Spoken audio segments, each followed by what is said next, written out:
अब कस्टमर क्यों छोड़ेगा पिछले वाले का प्रोडक्ट? कस्टमर पिछले वाले का प्रोडक्ट तभी छोड़ सकता है जब वो प्रोडक्ट खराब था। तो दैट मीन्स इस सेल्स वाले की रिलेशनशिप इस कस्टमर के साथ अच्छी हो ही नहीं सकती, क्योंकि यही सेल्स वाला था जिसने खराब प्रोडक्ट बेचा था इसको। कंपटीशन नहीं बोलता, मार्केट में पॉन्ड ही छोटा है, 18 ही लोग हैं, वो 3 लोग 6 कंपनी में काम करते हैं, हम उन्हीं में से किसी एक को लोगे। ऑप्शन नहीं है। जो है वो सेम कास्ट में, सेम रीजन में, सेम रिलीजन में, सेम खानदान टाइप में की जाती थी। आज भी बहुत सारे लोग हैं जो इसको मानते हैं, पर उसका एक्चुअल लॉजिक क्या था? बट आप जब इन सभी पैरामीटर्स पे क्वेश्चन पूछने लगते हो, आपका दिमाग एकदम से खुल जाएगा। आपको एकदम से रियलाइज होगा कि oh wow, there are companies which are not customer centric.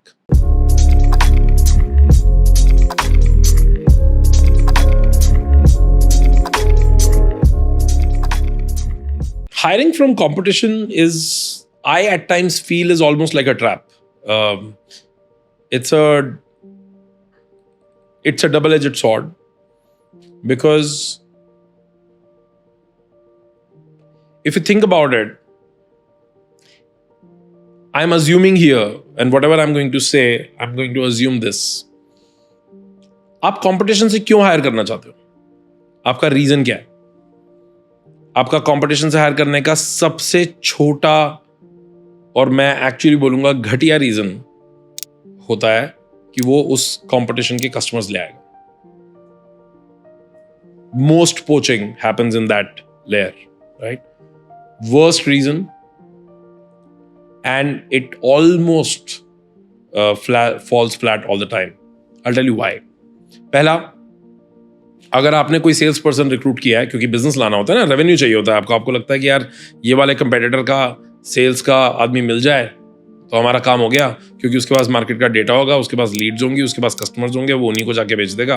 पर फैक्ट ये है कि ये खराब क्यों होता है? पहली बात, अगर आपका कॉम्पिटिशन एक्चुअली वर्दी है, अगर उसका प्रोडक्ट सही में अच्छा चल रहा है, अगर वो मार्केट में नेम्ड ब्रांड है, अगर उसका काम एक्चुअली अच्छा है, तो मुझे नहीं लगता कि उसके यहां काम करने वाला एक अच्छा sales person is gonna leave them that easily.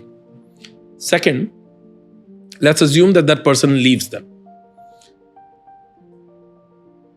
तो वो अगर सेम कस्टमर्स के पास जाएगा दूसरी टी शर्ट पहन के, तो उसकी इज्जत वो कस्टमर कभी कर ही नहीं सकता। आप खुद नहीं करोगे, किसी और, you are a buyer, for so many other brands and products. If the same salesperson keeps changing the brand and comes to you and sells the same thing, you actually will start looking down upon that salesperson as well. कि यार तेरा कोई दीन ईमान नहीं है क्या? तू रुकता नहीं है कहीं पे? And this is all true. It happens in the market all the time at all the levels. Third, एक मिनट के लिए ये भी इमेजिन कर लेते हैं कि उसने छोड़ दिया, वो सेल्स पर्सन अच्छा था और वो आपके पास कस्टमर ले आया। अब कस्टमर क्यों छोड़ेगा पिछले वाले का प्रोडक्ट? कस्टमर पिछले वाले का प्रोडक्ट तभी छोड़ सकता है जब वो प्रोडक्ट खराब था। तो दैट मीन्स इस सेल्स वाले की रिलेशनशिप इस कस्टमर के साथ अच्छी हो ही नहीं सकती, क्योंकि यही सेल्स वाला था जिसने खराब प्रोडक्ट बेचा था इसको। तो there is a very high chance that इसकी रिलेशनशिप उस कस्टमर से ऑलरेडी खराब चल रही है, क्योंकि कस्टमर इसको जरूर फोन करके गाली देता होगा। अगर ऐसा है तो कस्टमर इसकी बात नहीं सुनने वाला। In fact customer is going to make sure कि अगर ये सेल्स वाला है तो तुम्हारी कंपनी का इंप्रेशन भी खराब हो गया। This is the baggage that this sales person is carrying from a bad competitor और a bad experience the customer has.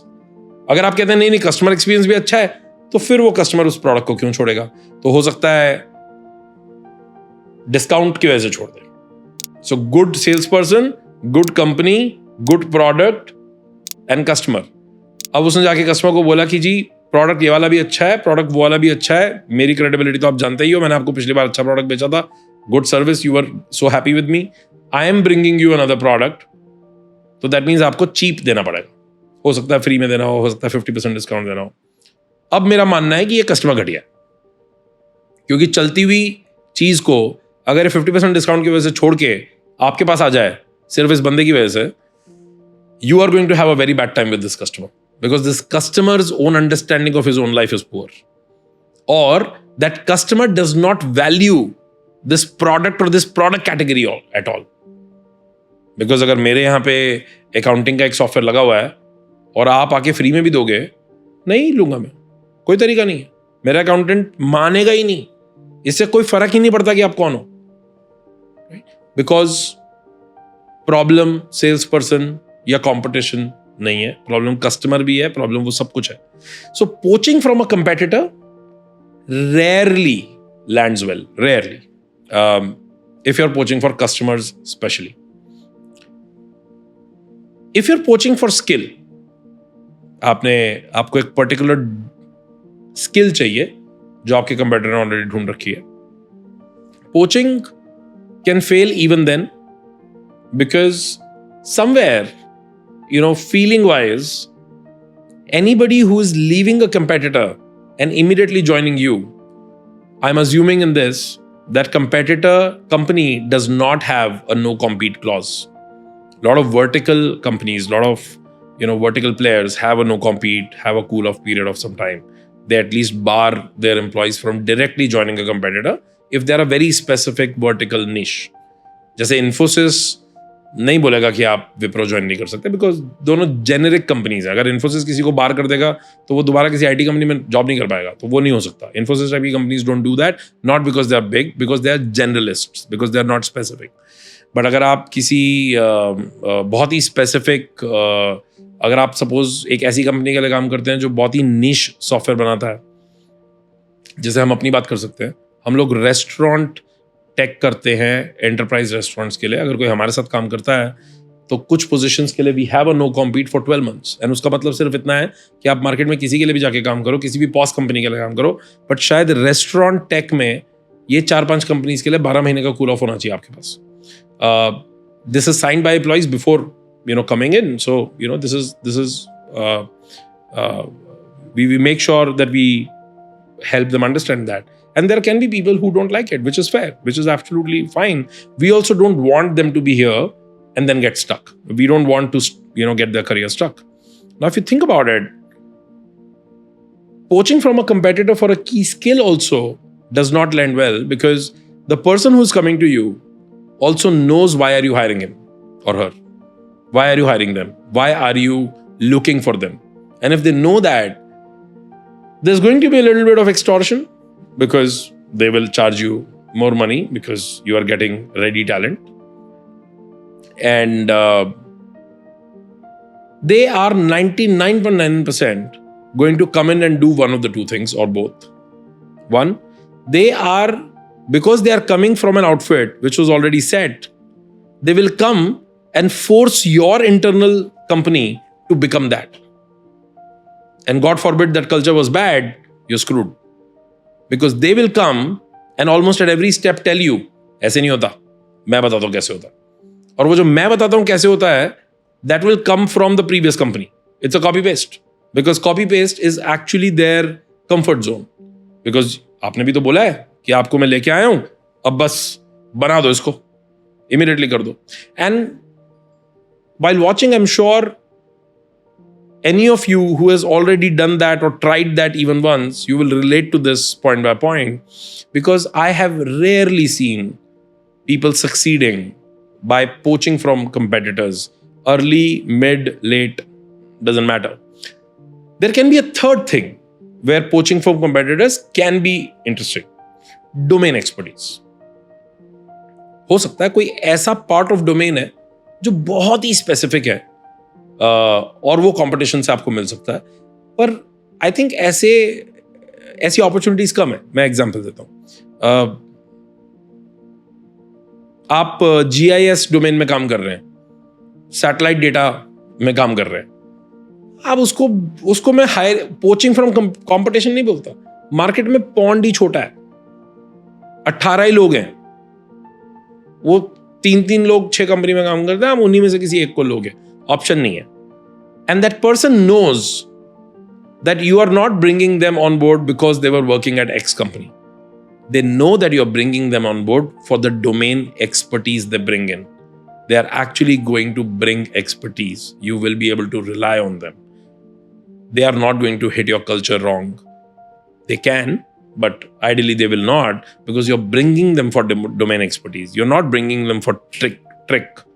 You're bringing them for a long marathon that they are going to run with you, where they will bring in their knowledge of domain and they will learn more about how to build a company, let's say 0 to 1. हो सकता है उन्होंने 10 to 100 में काम किया, हो सकता है उन्होंने 1 to 10 में काम किया, हो सकता है वो आपको इसलिए ज्वाइन कर रहे हैं क्योंकि 0 to 1 में काम करने को मिल रहा है. We see that, every day. And those are still great ways to hire. But all in all, I'm pretty negative on hiring from competition as a trick. I'm pretty negative on hiring from competition, as a hack. Rarely works. I've never seen it. I've never seen that working.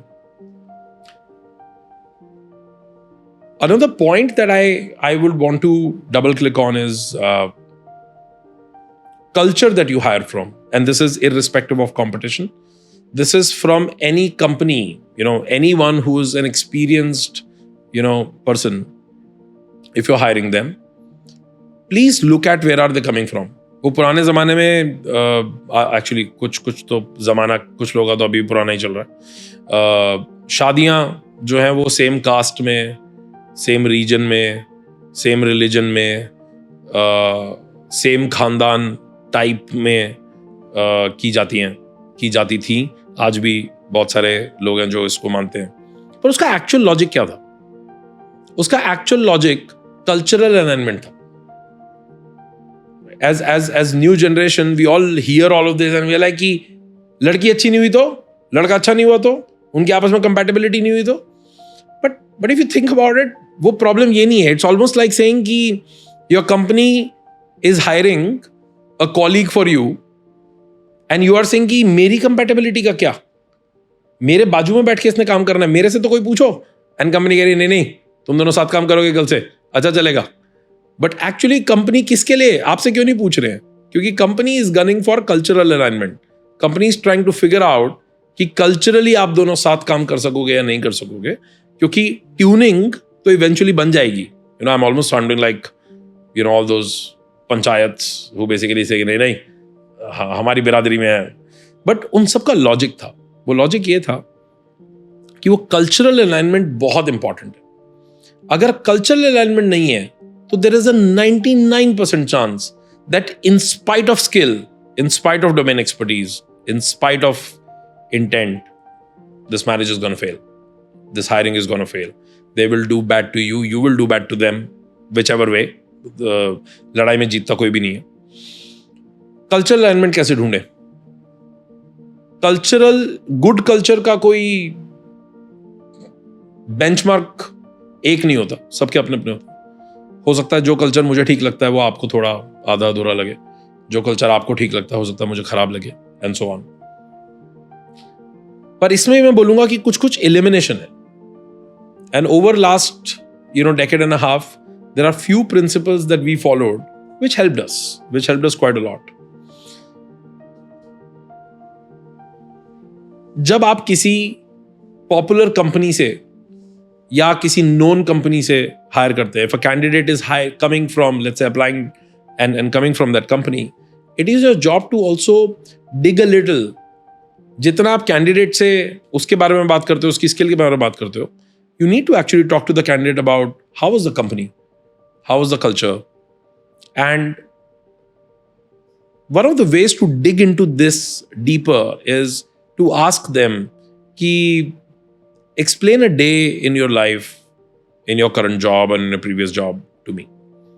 उनको बोले यार बताओ सुबह आके क्या करते हो, किससे को रिपोर्ट करते हो, किससे बात करते हो. आपको पता लगेगा बहुत सारे सॉफ्टवेयर एस्पेक्ट्स. आपको पता लगेगा कि are they coming from a company where they had access to founder, or are they coming from a company where founder was absolutely inaccessible? Before you paint it right or wrong, I'm saying just stay there. There's nothing right and wrong about it. I'm just talking about the stage of the company and stage of the candidate. Are they coming from a company where hierarchy was very, very hard? Or are they coming from a company which was flat? Are they coming from a company where people could get fired in a day? Or are they coming from a company where PIPs, notice period, was something that company from either side used to take care of? Are they coming from a company where they used to hire a lot of freshers, or they were hiring a lot of experienced people? What was the general attrition in the company? How many people were old in the company? Old with the company? How many people were tenured versus how many people were new? What was that? What was the cycle looking like? What is the customer churn rate? How do they look at customers? और जब आप ये सारी parameters पे question पूछने लगते हो, I am not going to give you the right answers for it, but आप जब इन सभी पैरामीटर्स पे क्वेश्चन पूछने लगते हो, आपका दिमाग एकदम से खुल जाएगा. आपको एकदम से रियलाइज होगा कि oh wow, there are companies which are not customer centric, they are still in the business. There are companies which are customer centric. This employee has already somewhere in his subconscious or even consciously made these things as almost rules of life. कि हाँ, customer तो ऐसे ही होता है, boss तो ऐसा ही होता है, फाउंडर तो फाउंडर. इनका एक्सपीरियंस आपके साथ वैसा ही होने वाला है जहां से ये आ रहे हैं. 99% चांसेस. आप सोच सकते हो कि हम इसको बदल देंगे, बट चांसेस ज़्यादा ये हैं कि वो आपको बदलेंगे, क्योंकि वो एक्सपीरियंस है और आप तो अभी स्टार्टअप कर रहे हैं, आप तो अभी इनिशियल स्टेजेस में हैं. आप you are so sensitive, as I said, you are so sensitive and so vulnerable to anything and everything that anybody brings on table, that if you don't vet it in time, if you don't vet it before they come in, there is a very high chance that you will not only screw your early hiring experience, if they stay, you will screw your culture. Your DNA will be all over the place because समझ ही नहीं आएगा कि इसके हिसाब से चलाएं, उसके हिसाब से चलाएं या मेरे हिसाब से चलाएं. And if that happens, that misalignment is actually the worst that you can go through. Bad sales or bad revenue may kill you later. Bad culture will kill you every day.